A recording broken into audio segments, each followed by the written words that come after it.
everybody. I'm here with Tom Moore, our most benevolent outcome, which everybody says now. That's our standard. And we were just talking about the eclipse, and he's got some stuff to tell you to help people calm down. I personally did not pick up any kind of Armageddon stuff. Right. Okay. So before we get into that, I want to congratulate you on your book. Oh, thank you. And I would like to remind all of the people that are buying and reading the book to please write a comment, a 5-star review on Amazon, because that's what gets people to buy books. As an example, on the General Way book, I've got 539 or so reviews so far, and I know you've got over 60, which is really fantastic. Just remember, everyone, please help Linda by posting a review, and that's how people buy books on Amazon. They read the reviews. Yeah, well, it's still happening. I mean, people are still buying books. I figured it'd be a little flux and then it would stop, but it keeps going. Yeah. Well, I'm very honored, you guys. If you go to Amazon, all you have to do, you don't have to even put the name of the book, Unveiling the Extraordinary. All you got to do is put my name. You're right. Say Big Headed Linda, and there you go. There's the book right there. Yep. And the same for my books, everyone. Tom T. Moore books. And we'll talk about a new one that I've got coming pretty soon. But right now let's go right into the total solar eclipse. Okay? Yes, thank you. And that you said that, thank God he wrote me. He said, Linda, you know, I just want to tell the folks that things are going to be okay. And I said, let's get you on the show before the eclipse. Yes. Okay. So what I'm told is that this solar eclipse, even if you're not right underneath it, it's going to affect people hundreds and thousands of miles away. So even as an example, New York City, they're going to have a 90% coverage. So it's going to affect millions of people in this country. I know I was just checking Lane, who is my editor, who contacted me. Thank you, Linda, because she watches your program. And she's my editor for the newsletter and also for the book that's coming. She is going to have 65% in Denver. So you see, it really is going to affect a lot of people, but it's going to be a rewiring. I'm told that this is a really special one. It's going to last around 4 minutes. And I read David Goldstein, a few of you may have heard, he's a Vedic astrologer. Yeah. And he says that for each minute of the total eclipse, it will last 1 year. So 4 minutes, 4 years. And it's going to rewire everyone. People are going to be suddenly more sympathetic to people, more benevolent. Good. And it's going to be a real change. And so I said, well, Gaia, you just don't schedule these things a year or two in advance. And she said, yes, that's correct. She said there are so many younger souls alive in this time period that are, anywhere from first, second, third young souls, not quite as many fourth young souls. So 70% of all the people living today are young souls of one quadrant or another. And this will help them in adjusting and being more benevolent and more sympathetic to other people. So this is going to be really, really, this is maybe the greatest astrological event of the year. Wow, that's wonderful. And you guys, I might have accidentally said McKinney. My cousin lives in McKinney, and it's supposed to pass over McKinney too. But we're thinking of visualizing it in Austin or What was that other place you mentioned? Well, you said Ingram or, Well, Ingram is where we ended up. oh, There's a okay. big arts place there that's gonna have a big field with food trucks and you can bring your chairs. And Okay. right now, when I was talking to Tom, because it's been 70%, 60% chance of overcast. We just looked it up and it's going to be like, I think it was like, what did I say? 2%? 2% for you in the hill 2%. country. Yeah. Now see, it's still around somewhere around 30% in the DFW area. So what I would like everyone to do, because no Yes, matter what part of the country you live in, you're probably going to have at least part of the solar eclipse. You simply say, I request a most benevolent outcome to be able to see the solar eclipse in my area. Thank you.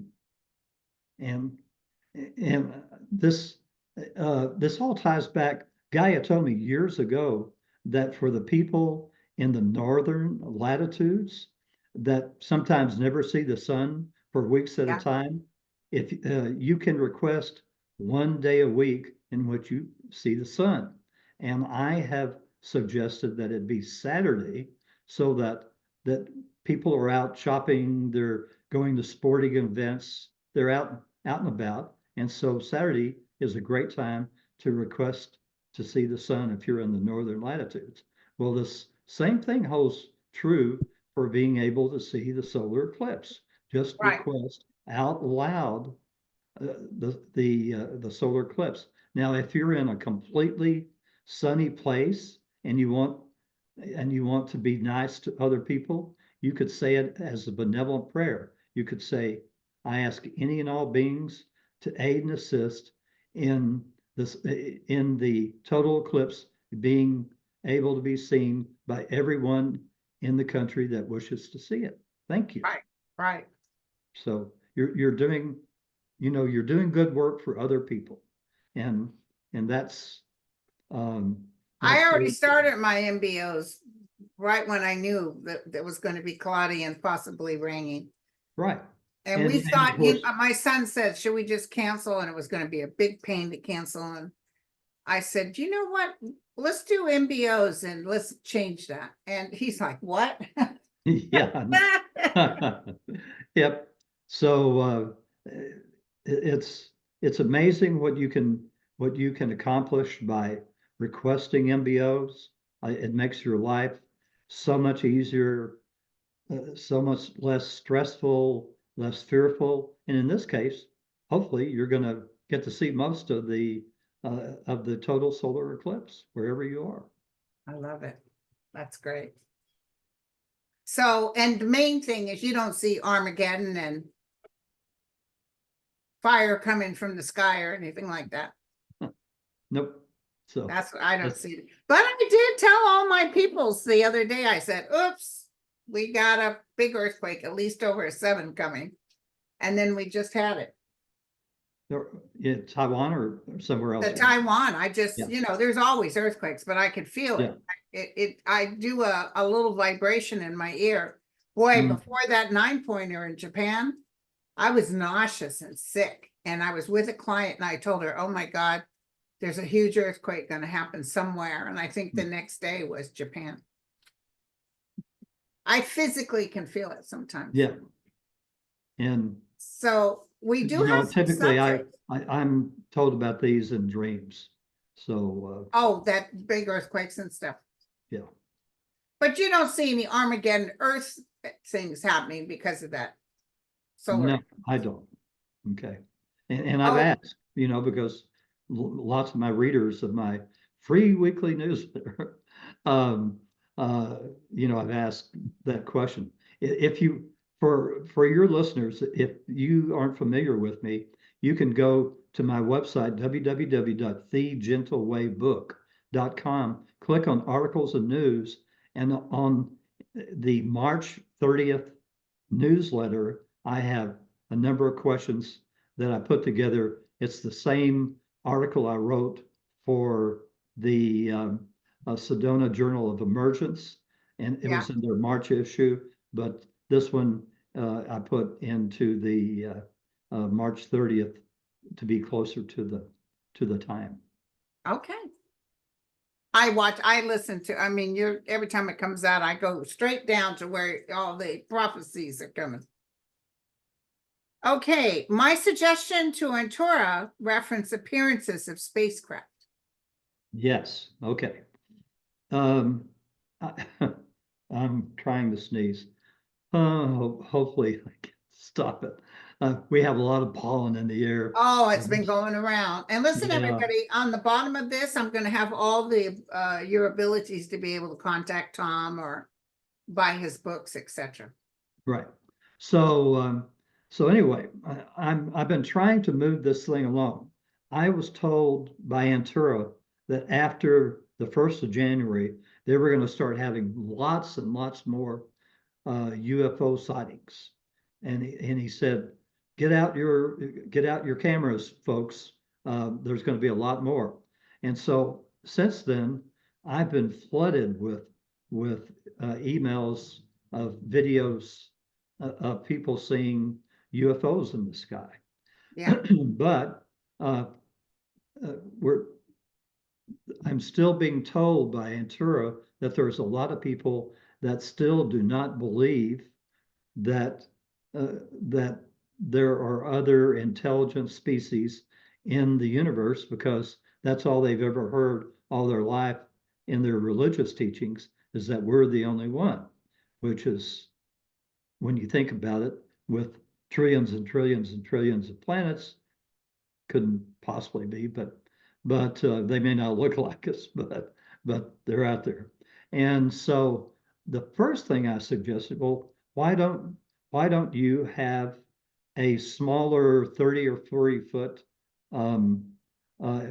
scout craft, they're called, buzz 3 or 4 baseball stadiums and kind of hang up there in flashlights and use the excuse me, use the musical notes of the Close Encounters of the Third Kind movie. And he said, well, we'll check on that.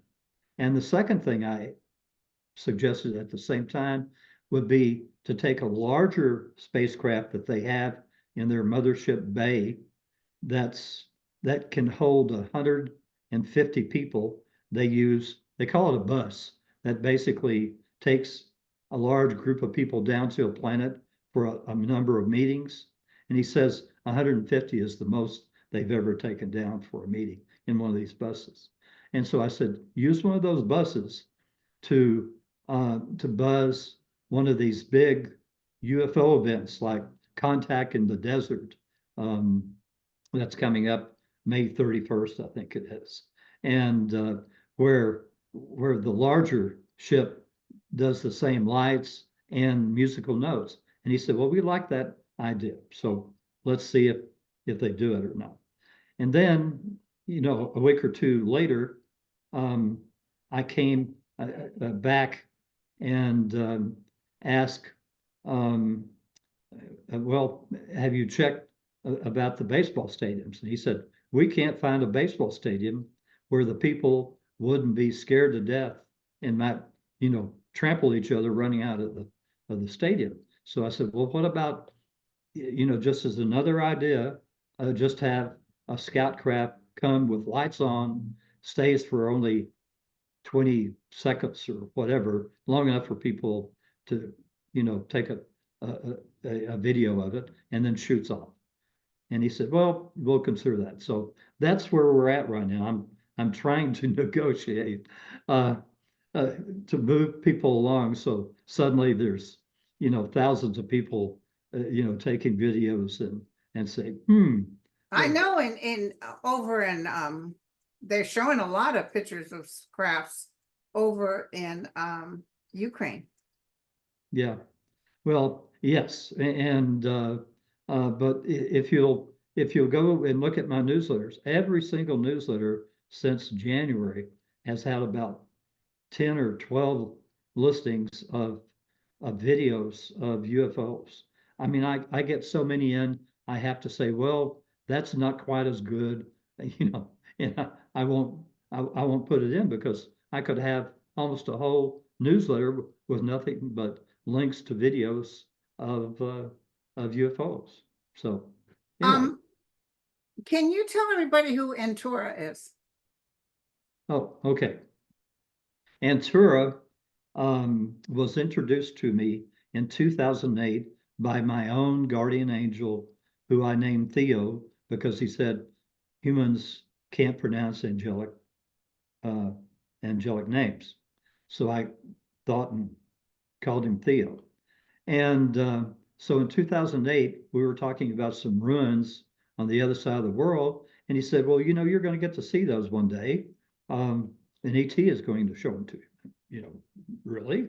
And so that started. Um, uh, he said, you want to talk to him right now? And I said, no, let me think of some questions and I'll get back to you. So a couple of weeks later, I started asking questions, and I've asked just hundreds, if not thousands, of questions since then about ETs, about planets, his planet, these uh, huge motherships. We've got a mothership that's on top of us right now, about 50 miles up, that Antura is in he's part of a 4-man team of um, first contact grassroots team. Okay, best way I can describe it. And so they're up there and they're just waiting for people to get to a point where they aren't scared to death before they make full contact. Although I'm supposed to getting really, really close to doing my job, which is to go up to his mothership and do a 4-camera shoot. So we'll see. Can't wait. So the location of huge ET ship covered by famous landmark building. Yeah, that keeps coming up over and over again. There is a huge ET ship that crashed a long time ago, and they couldn't move it. So they finally built some big landmark building on top of this ET ship. So everybody's been talking about that.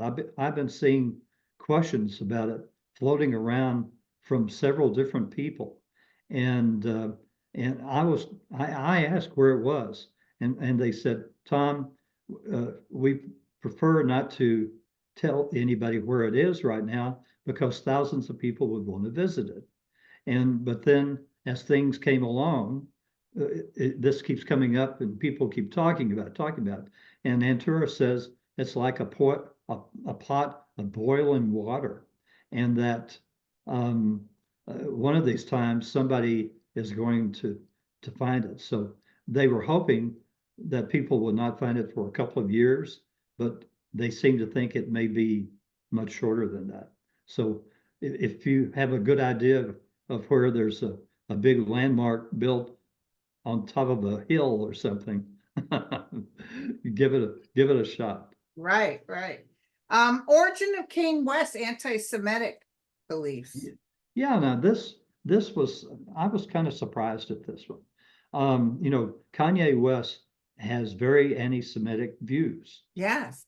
And I thought, well, surely his last life would have been in World War II as a Nazi. But when I asked Theo about this, he said, no, Tom. He said his actual past life just before this one was 2,000 years ago. And that's where his anti-Semitic beliefs came from. And it's carried over into this life, of course, plus he's got it was called a complicated soul contract because he has some mental problems. Yeah. And Robert Kennedy's effect on the presidential race. Well, okay. I had somebody that after I put this in my newsletter canceled their subscription saying, I like Robert Kennedy. Okay. I try to be very, very neutral on everybody. I really try. And so when I asked about his influence on the presidential election, I was told that it would be very minimal, that it would be less than 1%. Because, well, and also I mentioned at the time, I looked it up and he had only qualified for one state's ballot so far. Now, I just read this week that he qualified for a second, but that's a long way to go to get all 50. So that's what I'm getting right now is that he will have a minimal influence. Yeah, I think he takes more of the Trump people than he would the Biden people. Hmm. But it's very sad. His own family is like, no. Yes. You know, he's all anti, don't take these things, it'll affect your body. But this was a heroin addict, you know, so it's like, pick your Oh, wow. poison, dude. You know, he I did didn't know. heroin for years. Oh, Okay, early election, that could be why he has issues brain-wise. that Early could. election congressional probabilities. Okay, again, remember, folks, I'm trying to stay as neutral as Yeah, I possible. know you do. Okay, and so I asked, and I was told that the Democrats would win both houses due to, first, due to Mr. Trump's having to withdraw due to health complications. So then I said, well, okay, let's take health complications out of this. Let's just say that he remains healthy. Okay. And I was told, and I felt this would be much more neutral. Okay. And I was told that it would be much tighter, but they would still win. Okay, So that's what I'm okay. getting so far. Probability of when the something Thwaites glacier will detach. What's that? Oh, the glacier, the Thwaites, Uh-huh. if that's the way you pronounce it, it's that huge glacier at Antarctica, and it's going to, I'm told, it's going to break away within the next 5 years, and it's going to be a menace to shipping and ships in general as it slowly melts. And it will slowly melt and will help raise the level of the oceans. Yeah. That's supposedly going to happen within the next 5 years. Okay, end of qualified immunity nationally in 5 to 7 years. Yeah, I had to kind of look that one up when somebody sent it to me because I wasn't sure what qualified immunity. It's basically, if a policeman wants to stop you, uh, they can do it for any reason. Um, they can just pull your car over, tell you, and you can say, well, why was I stopped? Because I just didn't like the looks of you. You look like you're a bad guy or whatever. And qualified immunity is going to end. What did I say? Did I put 5 to anything? 7 years 5 to 7 years. Yeah. Uh, nationally. yeah. And it's good. And also I was told if you wanted to end even sooner, say a benevolent prayer, where you say out loud, I ask any all beings to aid and assist in ending qualified immunity in the United States. Thank you. End of bullfighting 10 to 20 years. Yeah, that's going to take longer. I certainly love Herb Albert's Lonely Bull, but he maybe get awfully lonely one of these years. But it's so ingrained in like the Mexican and Spanish heritage that it's going to take 10 to 20 years before bullfighting will end. Wow. Yeah, it's too Wow. bad. How's the guns with groceries doing? Well, I'm told that, and it's picked up a little bit. Okay, I will say, um, I was really shocked just recently to find somebody had actual guns for groceries. It actually said that event. And and then I found another one just in the last day or two. So maybe the word is getting out in little bits and pieces. But my whole idea for the guns for groceries uh, national proposal was that it would be run by the ATF. And the reason for this, if you start reading about these gun buyback events, a lot of them that are being held, they excuse me, they take the guns, all right, they'll buy them back and all that stuff. But then what they do is that they hire a company to crush them, but only the form, not all the parts. And then they sell the parts to a company that sells gun parts. And that's not the whole idea behind it. That wasn't the purpose, yeah. Yeah, not the purpose. So the way to end that is to have it as a national program where the ATF runs it. Excuse me. They pick up the guns and take them and then destroy them just the way the ATF does in any confiscated weapons that they already do. So it's not something, we're not remaking, Weaponry. or we're not having to add thousands of people to handle the program.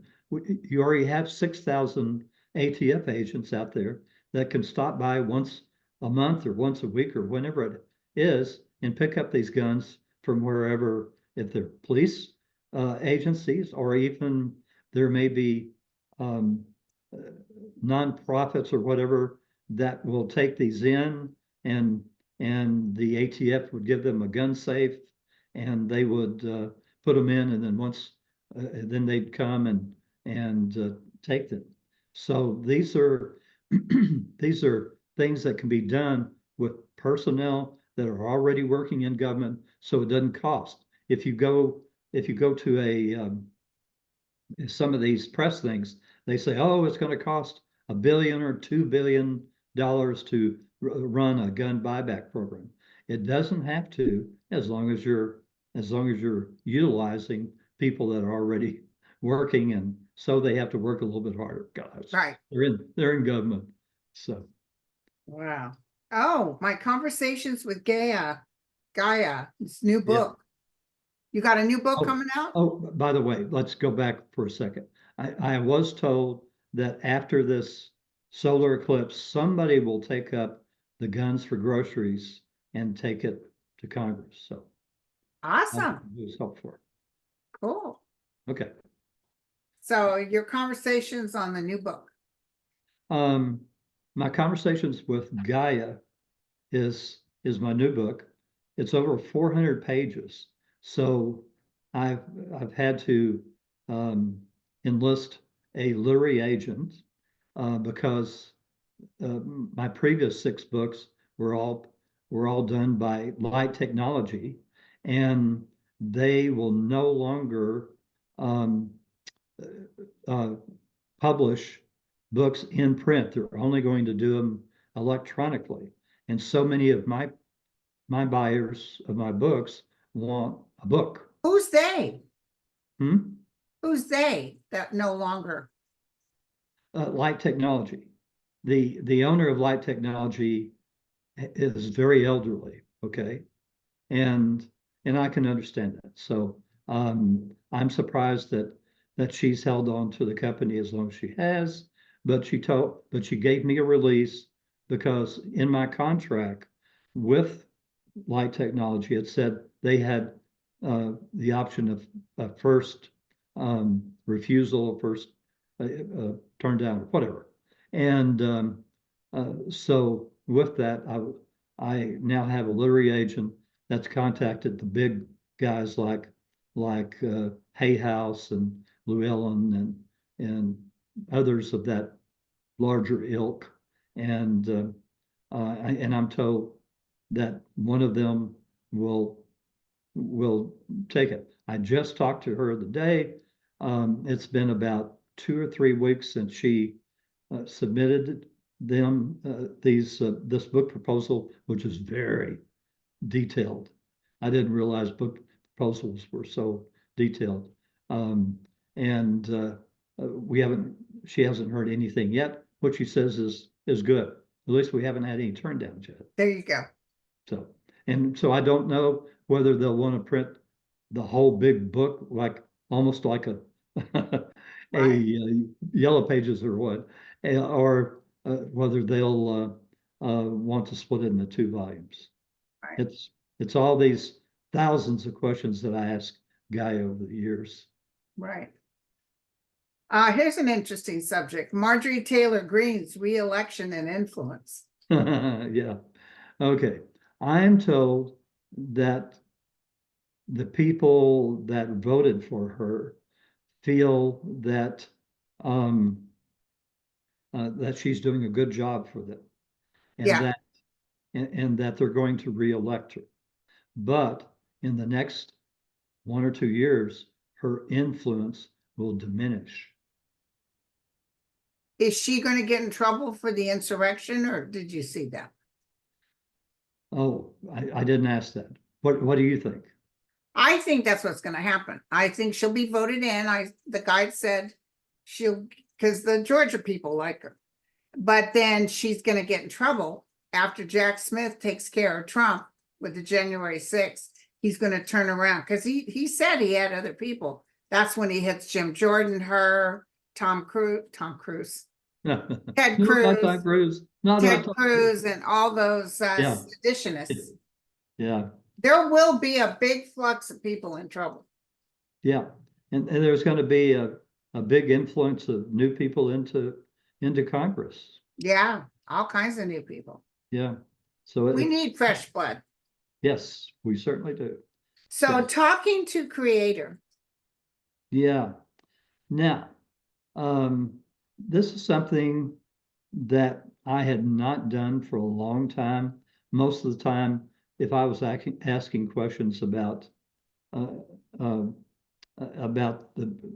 beginning of the universe and everything, I would talk to Gaia about it.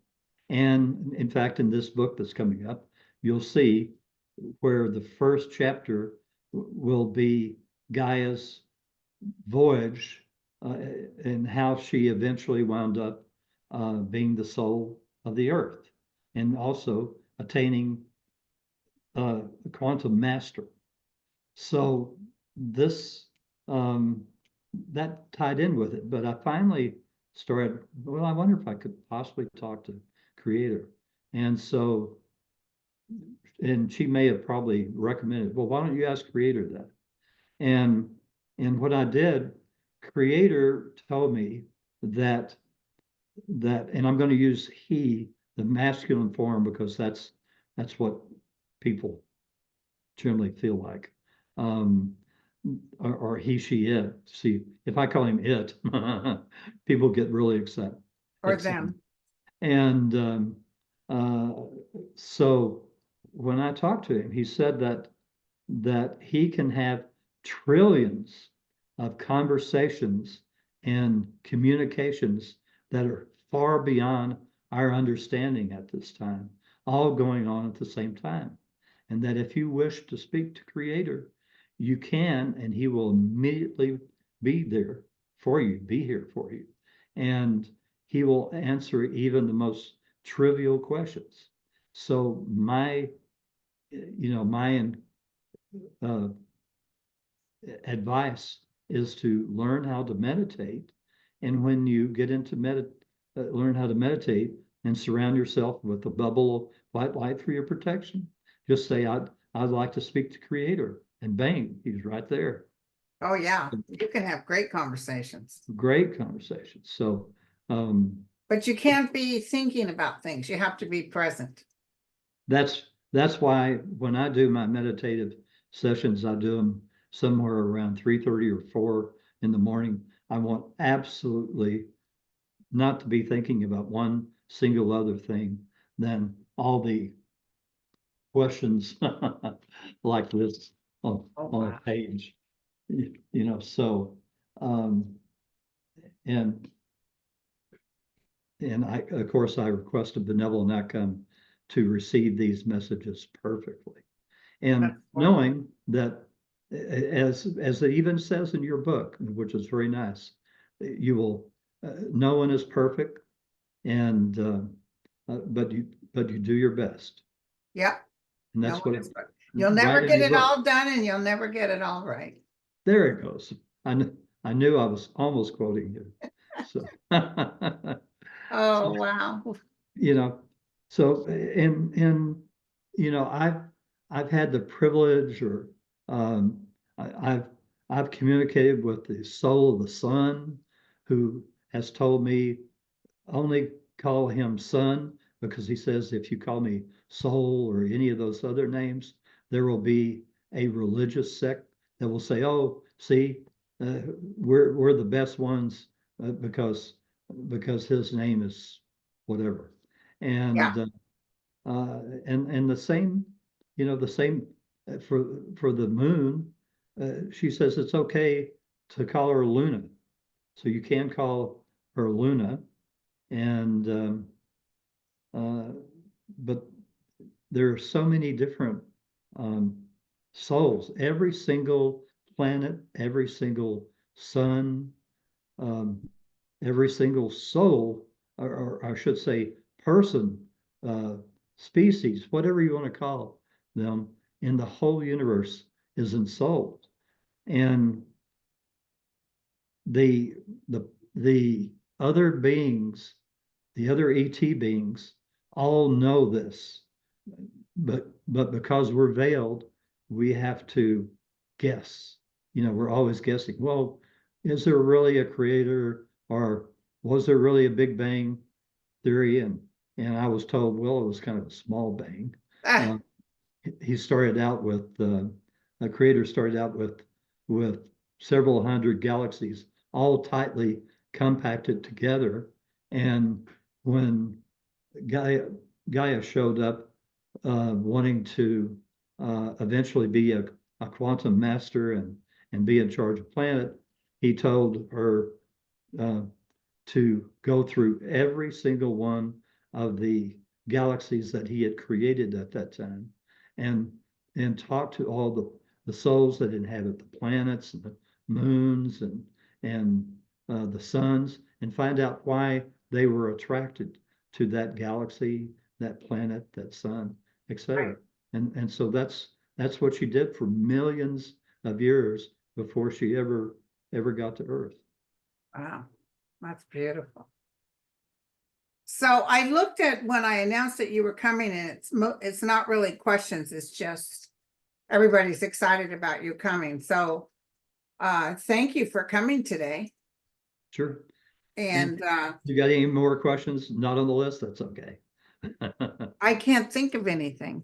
Okay. Well, the eclipse was most important. But we're going to need to talk more as we get towards November. Yeah. Now, I've been told April's going to be an up and down month. But yeah. I was going to announce, excuse me, the show today, and my Facebook is down. And Facebook's down? Facebook is down really major in Dallas and Houston for some reason. Wow. There's some kind of site you can that pulls up. I said, why is Facebook down? And it brought up this site that showed a big red blobs on the Dallas-Fort Worth area and Houston, and I couldn't post our interview. So, that's okay though. All right. Because I'm going to put it up now. I'm going to download it and put it up. Right. So people can see it at their leisure. And I put it in my newsletter. So yeah, so it'll be up. That people will get to see it and get all this information. And we appreciate it. Now, we hadn't talked in a long time, but it's been a little status quo. But now I'm done with the book and stuff. I can relax a little bit more. We can maybe even hook up next month if you don't mind Sure. and You talk see, about you see everything that's the coming. re- And then tell people, I didn't tell people, post your questions. I just said you were going to talk about the eclipse.